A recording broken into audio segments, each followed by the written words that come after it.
ನಮಸ್ಕಾರ ಸ್ನೇಹಿತರೆ. ಮದುವೆ ವಿಚಾರಕ್ಕೆ ಬ್ರೇಕ್ ಹಾಕಿದ ವರ್ತೂರು ಸಂತೋಷ್. ತನಿಷಾ ನನಗೆ ಅಕ್ಕ ಇದ್ದಂಗೆ ಎಂದಿದ್ದೇಕೆ? ಬಿಗ್ ಬಾಸ್ ಮನೆಯಿಂದ ಶುರುವಾದ ತನಿಷಾ ಕುಪ್ಪಂಡ ಹಾಗೂ ವರ್ತೂರು ಸಂತೋಷ್ ಒಡನಾಟ ಇಂದಿಗೂ ಮುಂದುವರಿದಿದೆ. ಬಿಗ್ ಬಾಸ್ ಮನೆಯ ಜೋಡಿ ಎಂದೇ ಕರೆಸಿಕೊಂಡಿದ್ದ ಇವರು, ಬಳಿಕ ಹೊರ ಬಂದ ಮೇಲೆ ನಾವಿಬ್ಬರು ಒಳ್ಳೆಯ ಸ್ನೇಹಿತರು ಎಂದು ಹೇಳಿಕೊಂಡಿದ್ದರು.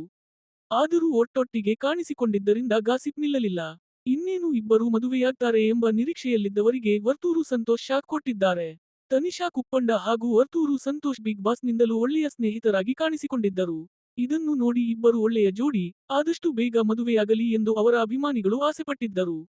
ಬಿಗ್ ಬಾಸ್ ಮುಗಿದ ಮೇಲೂ ಇಬ್ಬರು ಸಿಕ್ಕಾಪಟ್ಟೆ ಕ್ಲೋಸ್ ಆಗಿ ಹಲವು ವೇದಿಕೆಗಳಲ್ಲಿ, ರಿಯಾಲಿಟಿ ಶೋಗಳಲ್ಲಿ ಕಾಣಿಸಿಕೊಂಡಿದ್ದರು. ಇನ್ನೇನು ಮದುವೆ ಊಟ ಹಾಕಿಸ್ತಾರೆ ಎಂದೇ ಎಲ್ಲರೂ ಭಾವಿಸಿದ್ದರು.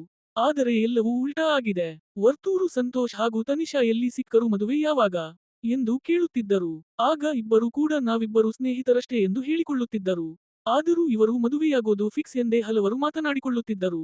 ಆದರೆ ಇತ್ತೀಚೆಗೆ ತನಿಷಾ ಅವರು ಇದೇ ವಿಚಾರವಾಗಿ ಗರಂ ಕೂಡ ಆಗಿದ್ದರು. ವರ್ತೂರು ಅವರ ಮದುವೆ ವಿಚಾರ ನನ್ನ ಹತ್ರ ಯಾಕೆ ಕೇಳ್ತೀರಾ ಎಂದು ಕೋಪಗೊಂಡಿದ್ದರು. ತನಿಷಾಗೆ ಕ್ಷಮೆ ಕೇಳ್ತೀನಿ. ಇತ್ತೀಚೆಗೆ ಇಬ್ಬರಿಗೂ ಇದೇ ವಿಚಾರವಾಗಿ ಮುಜುಗುರವಾದ ಕಾರಣ ವರ್ತೂರು ಸಂತೋಷ್ ಇದಕ್ಕೆ ಫುಲ್ ಸ್ಟಾಪ್ ಇಟ್ಟಿದ್ದಾರೆ. ಇಲ್ಲಿಯವರೆಗೆ ನಾವಿಬ್ಬರು ಆತ್ಮೀಯ ಸ್ನೇಹಿತರು ಎನ್ನುತ್ತಿದ್ದ ಸಂತೋಷ್, ತನಿಷಾ ಕುಪ್ಪಂಡ ನನಗೆ ಅಕ್ಕ ಇದ್ದಂಗೆ ಎನ್ನುವ ಮೂಲಕ ಶಾಕ್ ಕೊಟ್ಟಿದ್ದಾರೆ. ತನಿಷಾ ನನ್ನ ಜೊತೆ ಬಿಗ್ ಬಾಸ್ ಸ್ಪರ್ಧಿಯಾಗಿದ್ದರು. ಅವರು ನನ್ನ ಅಕ್ಕ ಇದ್ದಂಗೆ, ಕೆಲ ವಿಚಾರಗಳನ್ನ ಕೇಳಿ ಕೇಳಿ ಸಾಕಾಗಿದೆ. ಅವರಿಗೂ ಇದರಿಂದ ಕೆಲವೊಮ್ಮೆ ಮುಜುಗರ ಆಗಿದೆ. ಬಿಗ್ ಬಾಸ್ನಿಂದಲೂ ಅವರನ್ನ ಅಕ್ಕ ಎಂದೇ ಕರೆದಿದ್ದೇನೆ.